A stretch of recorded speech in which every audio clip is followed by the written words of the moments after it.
about how to even attack people ethically. No unethical stuff going on, hopefully. But you also have a chance to learn about computer networking, about VMs, Active Directory, and this is all, yeah, once again, to provide you with a good foundation of, how to get started in cybersecurity, even if you don't want to, end up in cybersecurity. But, once again, we want to provide you with, a well-rounded set of skills. But we do focus on cybersecurity, so you get to learn a lot about cybersecurity while you're here. So once again, cybersecurity, computer networking, and system administration. Just move this a little bit. So general meetings and workshops. We have general meetings and workshops every week, general meetings every Tuesday from 12 p.m. to 1 p.m. and workshops every Friday from 6 to 8. General meetings are typically more lecture-based, more chillax, and we kind of just, describe about a topic and kind of talk a little bit about it. But if you want to get hands-on, then you'll probably want to attend a workshop where you'll be able to get, hands-on experience, do CTFs, maybe have some like small competitions here and there to get you on the keyboard and getting these, hard skills. Meetings and workshops typically follow a topic every week. So the workshops that we have on the Friday will kind of build on the topic that we talked about in the general meetings, which means that if for some reason you have to, miss one of these meetings, then, just feel free to reach out to any of the eboard and we'll get you up to speed on what you need to catch up to if you want to get the most out of your workshop or general meeting experience. Any questions here so far? We good? All right. Let me ask you a question, actually. So is anyone here trying to get an internship or a job? That's a lot of people. That's good. Yeah, well, you're in luck because this is where we work. And you see there's like pretty nice companies like CrowdStrike, and Justin right there is repping CrowdStrike. Some of the big four like PwC, EY, we even have like Department of Defense, which is pretty awesome. But this is not just like a listing of where alumni from like ages ago have worked.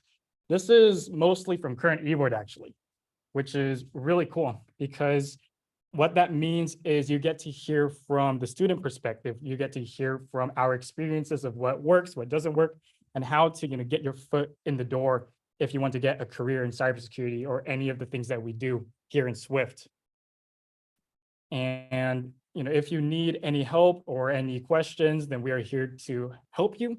But once again, this is mainly on you, which means you have to put in the work to show up to the meetings, attend our events, and be part of a community. Because once again, this is all about you. This is really about you. And speaking of community, I want to kind of touch a little bit about kind of the culture and community we have here, because I think this is really one of my favorite aspects of Swift. It's the people, the culture we have, and everyone's just so friendly and so willing to support each other. And like all the pictures you see here are us kind of being silly because we like to take a lot of pictures and kind of make sure that we can reflect back on the days about when we do silly stuff. And yeah, I really enjoy the community here. I think this is my favorite aspect of Swift, and I hope that you also get a sense of this community as well. And there's a lot more other silly pictures. Yeah, we're all silly in our own ways, but I really enjoy the community here, and I hope that you also enjoy your time here as well. So I think that's a bit from me. I'll hand it off to Bryant to talk about the schedule.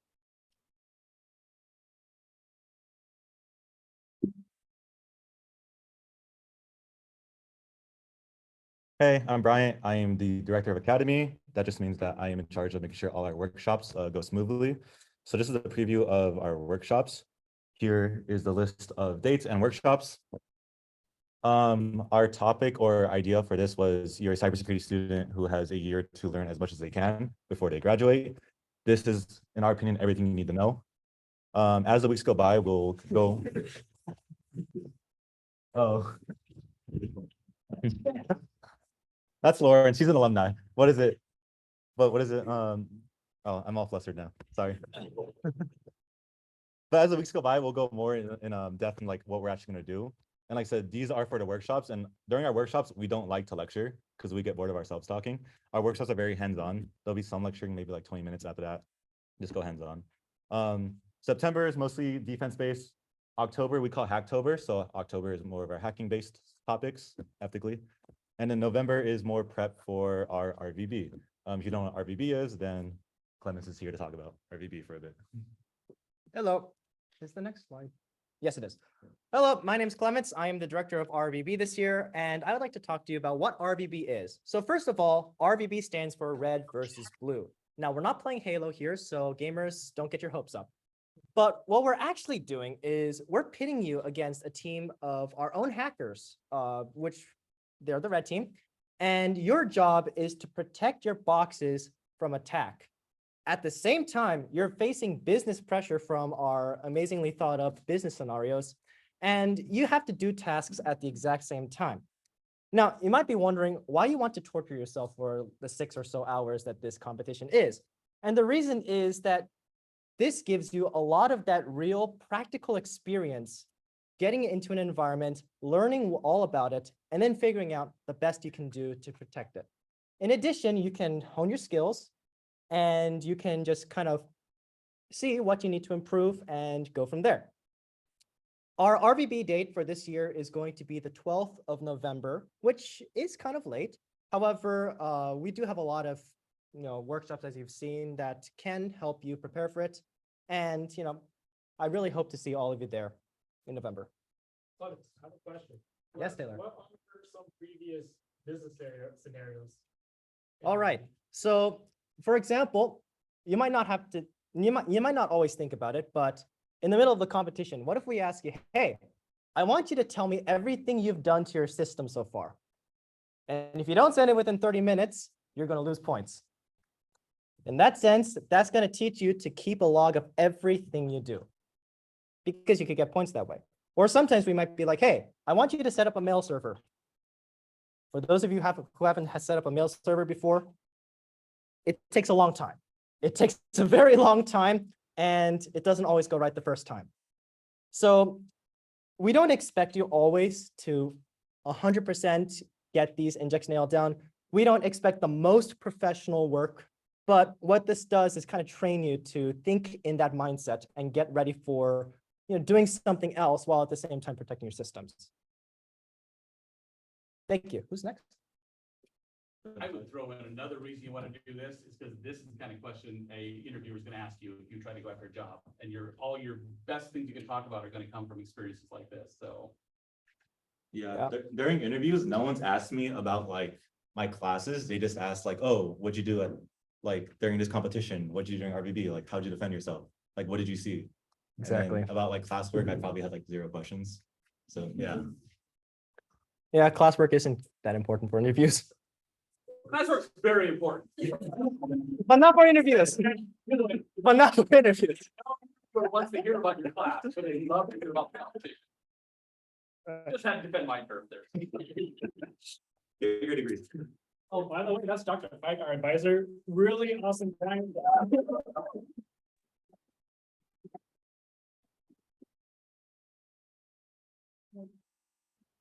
Okay. I will give that. Hello, my name is Jacob. I'll be taking on from here, but yeah. So this is more with how to connect with us. Obviously, probably a lot of you are on our Discord. We do a lot of random stuff on our Discord. We play a lot of games together. That's really fun.